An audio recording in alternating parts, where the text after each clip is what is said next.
Welcome a new shorts video. আর আজকের ভিডিওটা নায়িকা নিয়ে। নায়িকা থেকে কিছু প্রোডাক্ট অর্ডার করেছিলাম, তো সেটাই নিয়ে চলে এসেছি। আর আজ সকাল সকাল ফোন করে করে করে করে কারণ আমি বাইরে কাজ করছিলাম, তো ফোন করে করে করে করে আমাকে বিরক্ত করে করে আমাকে এটা দিয়ে গেছে। তো যাই হোক, কাঁচি আনতে বলে গেছি, সেটাও নিয়ে চলে এলাম। তারপর কুটকুট কুটকুট কুটকুট করে পুরো বাক্সটাকে খোলার চেষ্টা করলাম। আর আমি এতটাই ধৈর্যহীন, ধৈর্য নেই বললেই চলে। তো ওটা খুলতে খুলতে কতক্ষণে খুলবে আর কতক্ষণে আমি পুরোটা দেখবো, আমি সেটাই ভাবছি। তো দেখো তোমরা যে আমি একটু পরে পুরো ছিঁড়েই দেবো, আমার আর মধ্যে ধৈর্য নেই।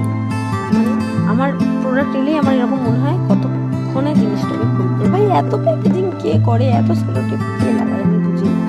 যাই হোক, অনেক কষ্টে টেনে টেনে ওটাকে ছিঁড়েই ফেলেছি। ওটাকে এখানে দেখলাম ওটা টানতে অত বেশি জোর মনে হচ্ছে না, কিন্তু অনেকটাই জোর